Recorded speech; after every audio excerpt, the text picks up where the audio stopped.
dalam kaitan masalah kasus bapak ini, suami saya Jong Nam Leong ini dipanggil. masalah di Poltabes itulah ya. Pengaduan. Apa kasus? Kasus apa, Bu? Kasus masalah akte palsu, pembuatan akte palsu yang dibuat oleh Pujianto notaris bersama dengan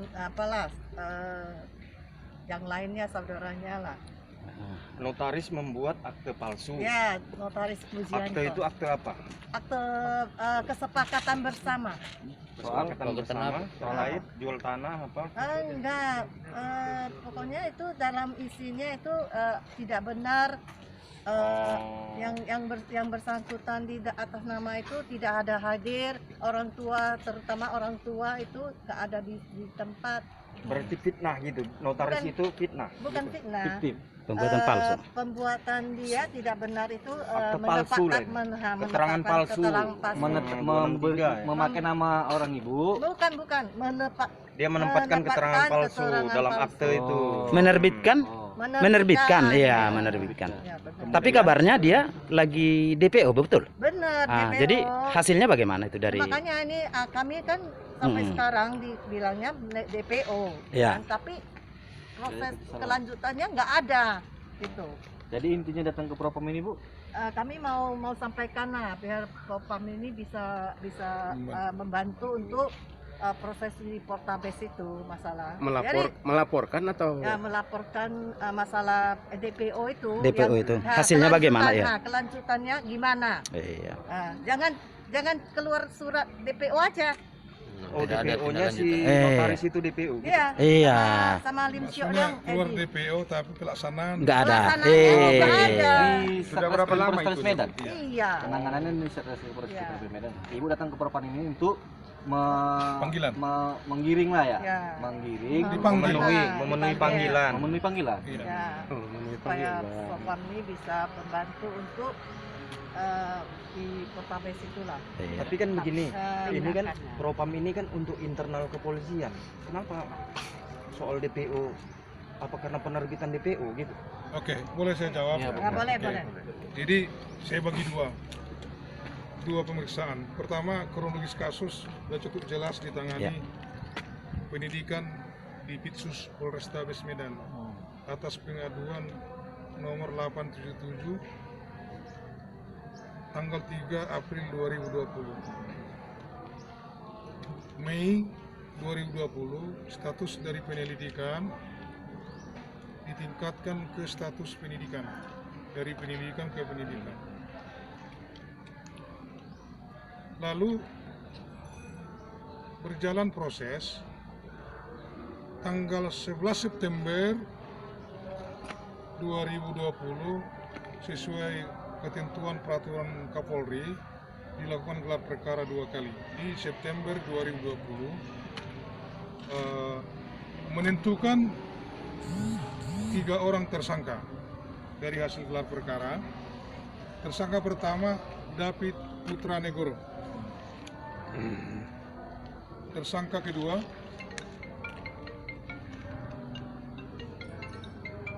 Lim Suen Leong alias Edi. Tersangka 3 saudara notaris Pujianto Ngariawan SH berkantor di Jalan Sekira nomor 3 Medan. Tindak pidana yang dilaporkan adalah menempatkan keterangan palsu atau membuat akte palsu. Nah, kita tahu kemarin sidang sudah sampai ke persidangan hanya satu orang. Itu terdakwa David Putra Negoro. Menurut kami ada yang aneh. 11 September 2020 sudah SPDP, SP2HP 3 tersangka tersebut.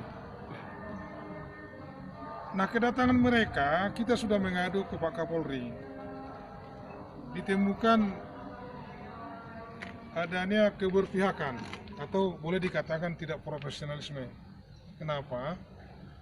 Harusnya begitu ada SPDP tersangka pada 11 September sudah saat itu dilakukan pemanggilan tersangka ketiga orang tersebut. Ternyata Maret baru kami tahu Maret baru kami tahu 2021 P19 hanya 1 orang tersangka.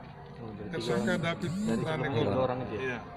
Itu pun setelah kita telusuri ke Kejaksa Negeri Medan. Dalam SP2P tidak disebutkan. Dijelaskan. Lalu kami berupaya berkoordinasi yang baik. Kami menghadirkan, meminta keterangan ahli dari USU, Kenotariatan, Dr. Henry Sinaga. Sebagaimana kita ketahui kemarin sudah memberikan keterangan.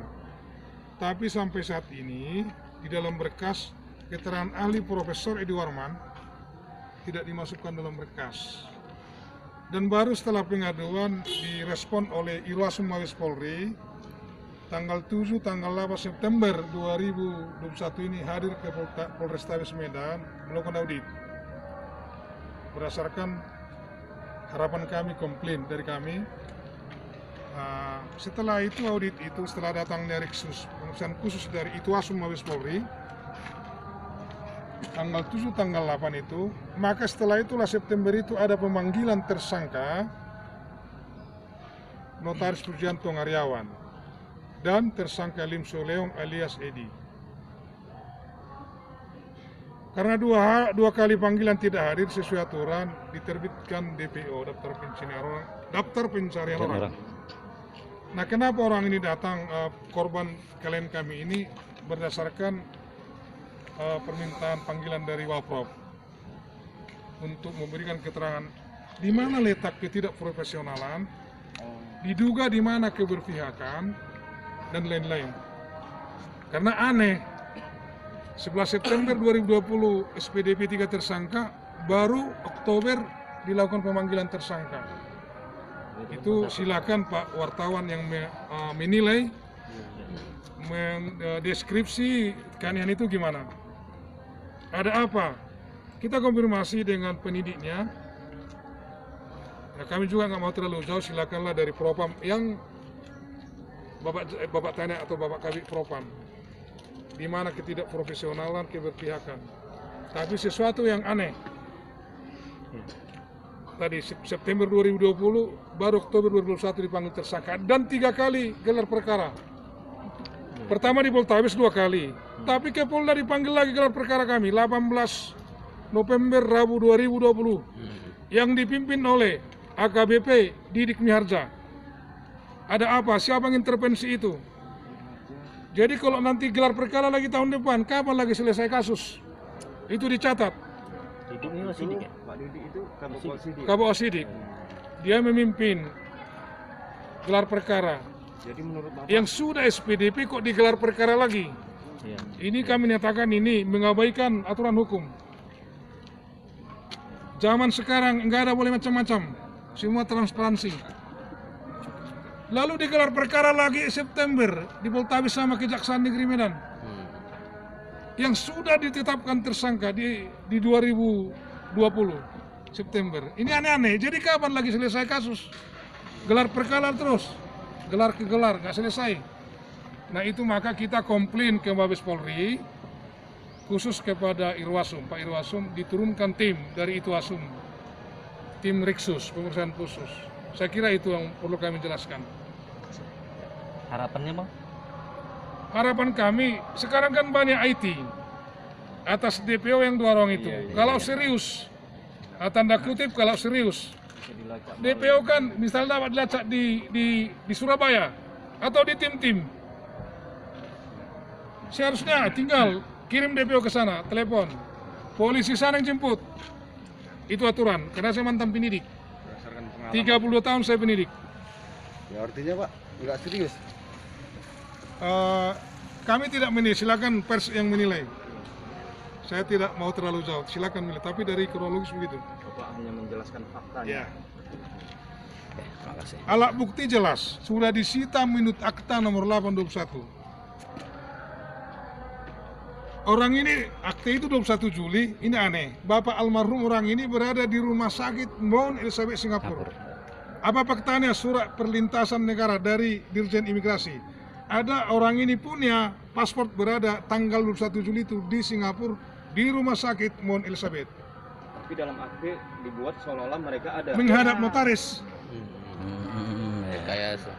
Nah, kalau kita melihat dari ruang dan waktu, lamanya proses SP2HP, SP2HP dan SPDP September 2020 baru dipanggil Oktober, ada apa?